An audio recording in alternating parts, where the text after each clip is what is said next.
He says things, he doesn't even know what he's saying is like fruity. He says something fabulous and he goes, yo, no, but me and you, we ain't party. Like, we need to party. What are you talking about?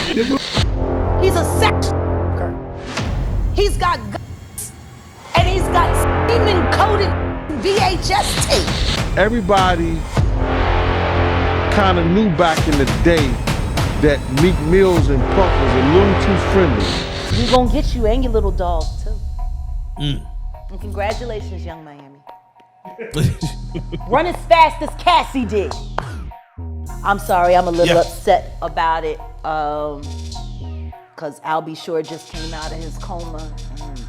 And I've been talking to Al and we've been texting back and forth, and I'm just glad that he's alive to text. Definitely. Yeah. But when you think about Kim, I was thinking to myself the other day, Uptown Records started with 5 people. Andre Harrell, Al B. Sure, Heavy D, and Puffy. And Kim was the longest working employee because she was there from the very beginning. She was Andre's personal assistant. Kim's dead. Heavy D is dead. Andre Harrell is dead. The only 2 left are Puffy and Al almost.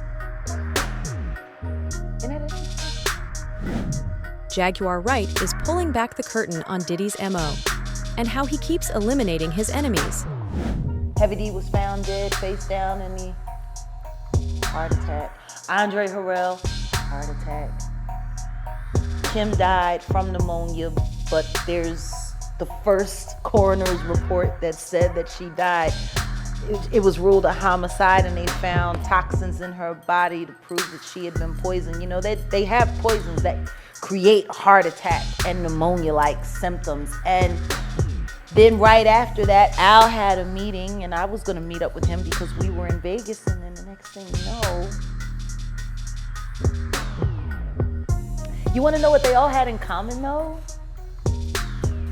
The survivors and the late of Uptown Records, they were all writing tell-all books. Andre was writing a book right before he died.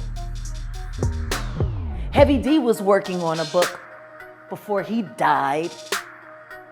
Kim Porter was working on a book before she died. And Al B. Sure was working on the documentary of his life.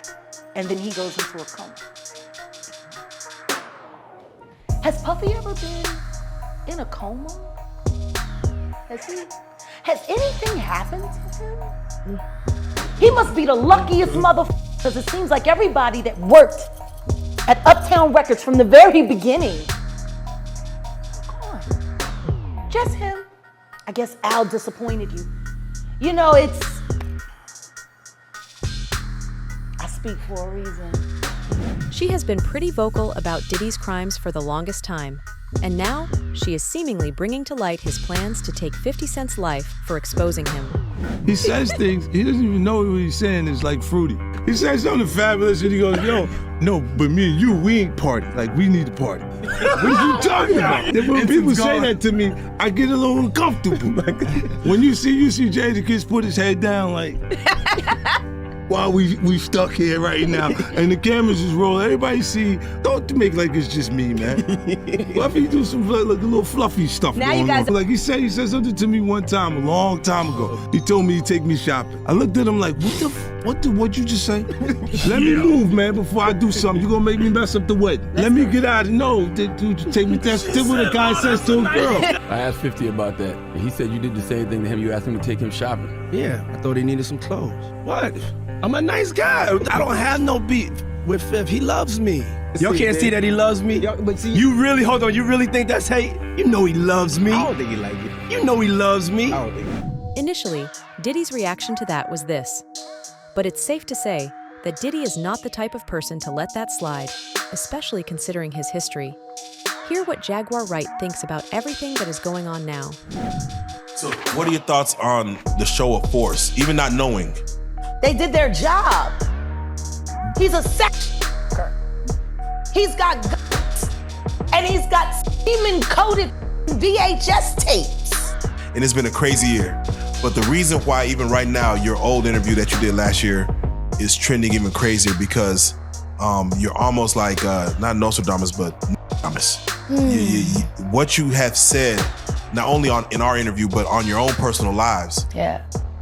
Which gets shadowed it starts coming, constantly. Things start coming to fruition to where you targeted certain people in that interview, and now you're seeing, I don't want to even say downfall, but you're seeing that target that you put on people's backs. I'm seeing integrity show up. Wow. You know, the day of the raid, I got a lot of notifications. I got a lot of ads. I got a lot of mentions. I got a lot of phone calls. When you said the day of the raid, you're talking about the raid on both Miami and California. And New York, simultaneously. Wait, New York was? Yeah, the New York house was raided as well. Oh, wow, that didn't even, they didn't even really. 3 states working in tandem, and they did not tell the officers who they were raiding. They went in tactical as they were instructed to. They didn't know they was raiding Diddy's house. The higher-ups didn't tell anybody because they knew, with Diddy being a Fed informant, that he had people in the force and they wanted to make sure that went through legit. So they ain't tell nobody whose houses they was going to. That's why you see the guns. The cops didn't know that it was Diddy's house over there in Beverly Hills around the corner from the Playboy Mansion. They didn't know until they seen the kids. So, let me ask you this. When you first told us about your thoughts and you honeycombs is what you... Yeah, the honeycomb. Shout out to Jamil Peterson. He's added a new one. He call him the Diddy Glover now. Cause when he ain't got the Beijing and he say he look like Danny Glover. Oh man. So he's AKA Diddy Glover now. Shout out to Jamil Peterson, I Am Comedy. So I wanna stay right here. We're gonna stay within this pocket, but I'm just curious, what did you know that was going on in the world of Diddy, Puff Daddy, P. Diddy, that the world didn't know? What did you know back then, 3-4 years ago? That Cassie was gonna come forward. So how'd you know? What'd you know about what Cat? Because to hear could explain. Yeah. But if I explain how I knew Cassie was gonna come forward, that could hurt some people. Which is why the last time I sat on this blue couch, I said what I said. Congratulations, young Miami. Run as fast as Cassie did. You did say that. It was a bar. Yeah, you said it. Did you see something being around Cassie? Did you see anything being around? I don't spend time around Cassie, and I haven't seen Cassie in person since she was with Ryan Leslie. Was there something in her eyes that you saw? The way, like now I'll put it to you this way: there are mutual acquaintances between her and I, and that's as far as I can go. Okay. I don't talk to her, but I speak to her.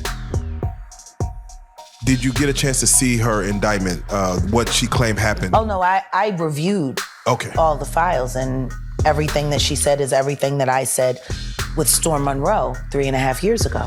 Exactly what I said it was. Were you surprised about anything that came in? No.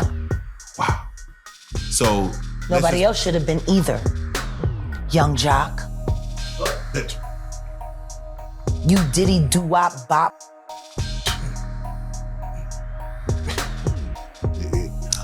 Cute.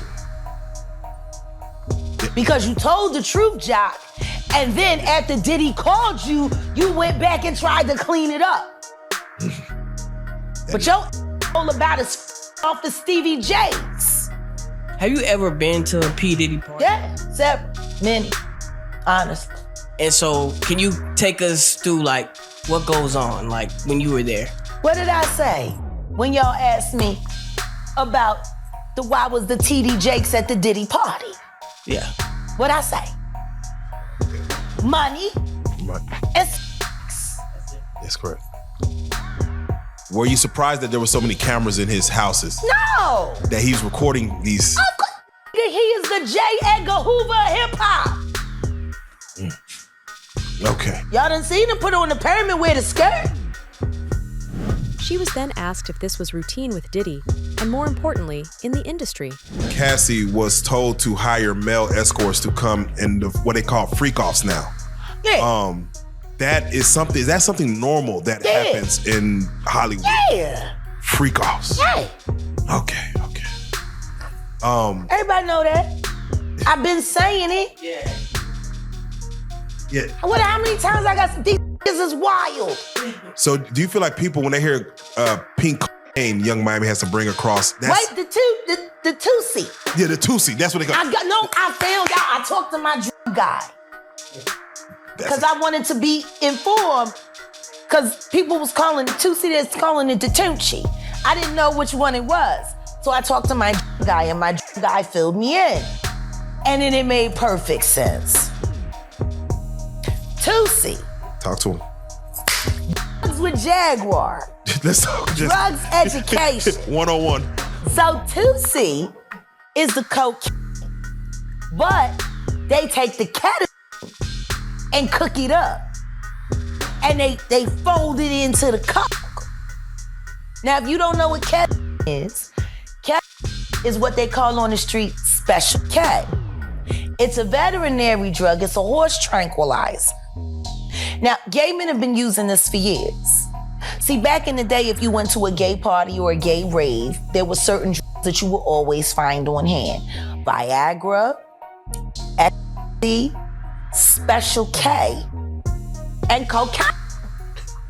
She also went on to confirm that the audio with Diddy and Meek was indeed real. All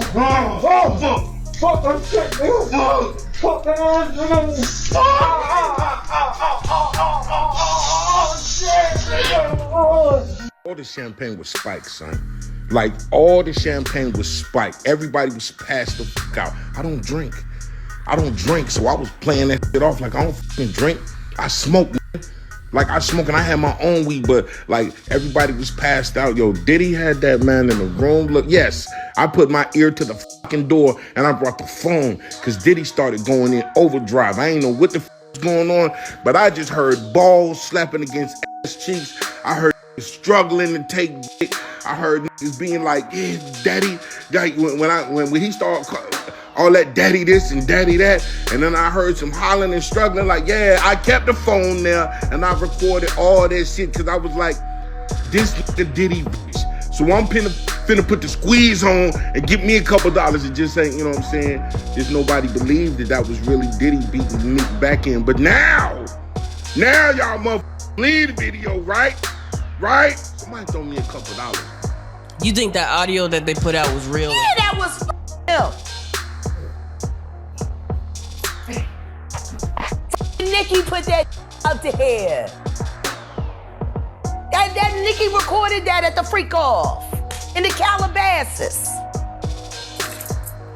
She been waiting to drop that shit on Meek. She just wasn't gonna tell nobody it was Diddy. But now that Diddy out there, why not? So then who's the guy who's claiming he recorded it? Oh, somebody that got paid? Yeah, he said like I was standing outside the door. Somebody that got paid. Yeah. Just like it wasn't seminal fluid that Justin Bieber was wiping away from his mouth when he brought his face up from Odell Beckham's groin in a club with Trey Songz on the lookout. The images are there. Diddy-fied. Hashtag no Diddy. Gene Deal has also gone on to confirm these allegations. This is not looking good for Meek. Cause you missed this shit. Meek Mills. Well, he said a Philly rapper. You understand? And it was redacted in the paperwork to that because first of all, it had Meek Mills, it had Stevie J, they had redacted their names, and they had Usher, and they redacted their names and just said a performer of the Super Bowl and a Philly rapper. Everybody kind of knew back in the day that Meek Mills and Puff was a little too friendly. Anytime two rappers or two people in the industry come dressed up alike on more than one occasion, listen here, man. My dudes in Philly, I got some real strong dudes in Philly. They don't play that shit. And they probably embarrassed for the fact to see that Meek Mills, one of the street guys that came out of there, got caught up in this Hollywood whereas that he's dressing the same shit. He dressing like Diddy? Hugged up with Diddy? I think that Lil Rod know a lot of shit, but I know this. Two men dressed alike, it's just like two men laying down. When they both get up, it was said that they checked his Google search and all the other shit, and he was searching for some online gay porn and all that other shit like that. Oh, wow. That shit is crazy, bro. But listen, those are what, you know, it's crazy that money, that lifestyle, and you trying to fit into something get you. These guys never set out to do all this shit. Meek Mills, when he got into the game, he didn't set out to be questioning about his manhood with Diddy. But he put himself in that position. But where are the Meek Mill allegations even coming from? A lawsuit filed against Diddy sparked widespread speculation about his relationship with Meek Mill. Producer Rodney Lil Rod Jones filed a lawsuit against Diddy in February 2024, seeking a cool $30 million. Why? Jones claims the bad boy bigwig made unwanted sexual attempts, including groping. Fans went crazy over one particular section of the 73-page complaint. On page 6, the document stated that Mr. Combs informed Mr. Jones that he had engaged in sexual intercourse with rapper R&B singer and Stevie J. Later, the lawsuit refers to the anonymous duo as the Philly rapper who dated Nicki Minaj and singer who performed at the Super Bowl. Now people are speculating that 50 could be next. Diddy certainly has a history of eliminating those he does that are either a threat to him or offend him in any way. 50 Cent has done both. Who knows what happens